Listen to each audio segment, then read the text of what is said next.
Hi everyone, long time no see. I know I keep saying that, I'm sorry. I have been training like no one's business because we need more doulas in the world. We don't have enough doulas, ever. No such thing, right? And so I have been training every week. But I had a couple of clients in October and it got me thinking about the age-old question about holidays. In October, of course, I'm in Canada and we have our Thanksgiving in October. I had a couple of clients due while I was also training most days and had an entire household of people coming over for Thanksgiving dinner. And as the days got closer and closer, my one client had their baby. It's that moment where you go, okay, phew, no problem. That one's not going to collide with Thanksgiving. And then the other one went past their due date and past their due date. And I thought, yeah, this is probably going to be the weekend. And so as the day approached and we had, like I said, lots of people coming, I created the menu and kind of got thinking, what am I going to do if my client is in labor the day of or the night before Thanksgiving? How am I going to handle that? And you know, this is something that I have lived off and on for the last, well, like 2 decades. And so it wasn't really, it wasn't super comfortable, but it also wasn't something that I wasn't used to. But it got me thinking, I need to make a video about this because I bet there are a lot of you out there. Thanksgiving, American Thanksgiving is coming upon us. And of course, next month we have the whole Christmas holiday season and the other religious holidays that happen around that time as well. And of course, we just had Doulaing, that happened as well. And so as a doula, I'm sure there are times where a holiday is approaching and you have clients booked and you start to realize this isn't fun. And you know what? Here's the thing. Doula work is a really, really big commitment, right? And doula work is a life calling, I think, and a life purpose. And there are lots of things about it that can be challenging. And knowing how to handle vacation and holidays is one of those things. When it comes to vacation, here's what I tell people. You, as a doula, you should have at least 2 months off call every year. Most people will work 5 months and then take a month off call, work 5 months and take a month off call. And when I say a month, it doesn't mean you're not working for a whole month. There are a million other things for us to do as doulas, like prenatal visits and postpartum visits and catching up on our marketing and our paperwork and all of those things, our accounting, our bookkeeping, but a month of not having due dates. Now, what that means is if you had a client that was due at the end of the month previous, they might kind of go into it a little bit and maybe someone's going to go a little bit early, but it does give you a pretty decent stretch of not worrying. Every hour of every day, is my cell phone charged? Is my ringer on? Is that client on bypass? Who do I need to follow up with? Who's coming due next? What's going on? When's the next full moon? Right? All those questions we ask ourselves and think about all the time. So I really encourage you to think about that. But the other thing around vacation is there might be times outside of that 1 or 2 months that you're taking off call. There might be times that you're also planning a vacation where you're going to be gone for 5 days, 4 days, 5 days, a week even. And that is a really reasonable thing. But you should plan that in advance so that when people are doing consultations with you, you're telling them, listen, I have a week vacation planned. You'll be about 37 weeks pregnant at the time, but I just want you to know. My experience is that if that person wants to hire you and they really connected with you as the doula, they're going to hire you anyway, right? Maybe if it's the week they're due, maybe they won't.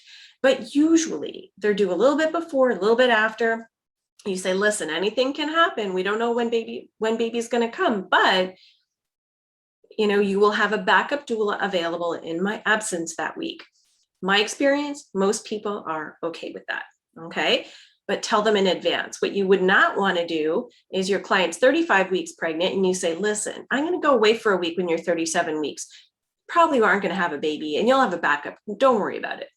Clients will not be happy about that. Don't spring things on people.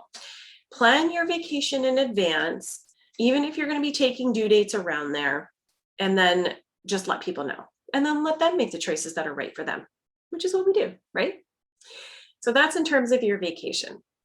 But that being said, it doesn't mean that you don't go away within an hour or two of where your client lives. You know, I do that all the time. And I talked about that in another video about living life like you're not on call, but being prepared like you are. So go ahead and take a look at that video if you're interested in learning more and hearing more about how to handle the on-call lifestyle, because there are a lot of ways of making this livable. But here's what I want to talk about, and talk about holidays in particular. So I've got a client pregnant, heading past their due date now, and Thanksgiving is upon us. And my partner is kind of looking at me like, what are we going to do if your client's in labor, right?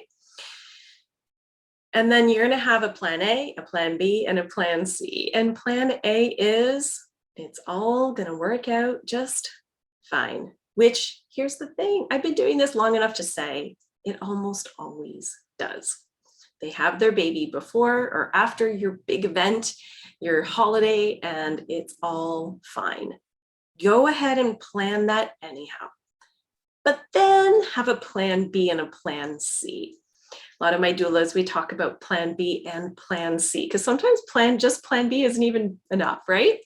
So plan B, in my case, was I had everything planned in advance. I knew exactly what my menu was. I had everything prepared. As we got closer and closer and we got to the day before the holiday dinner, I prepped as much as I possibly could that day because I knew my client wasn't in labor. So I pre-cooked anything that could be pre-cooked. I pre-cut anything that could be pre-cut. I prepared and pre-planned as much as I could of the meal for the next day. Then as got through the night, I wake up in the morning, check my phone, nothing, yay, it's the day of the event, right? Well, we're not in the clear yet, are we? Something could still happen. Our client could go into labor that day. And so I get a head start on things. In the meantime, before the day before, I have sent recipes to my partner of how to cook every single item on our menu, a list of everything, all the courses and what was being planned and where things were, and any information that my partner might need to be able to handle dinner on their own. Now, do I want to not be present at Thanksgiving dinner? Of course not. But that's what this job is about. Once in a while. It doesn't really happen that often that you're going to miss out on those big events. And so when you've got all that in place, you've got someone who can take over for you.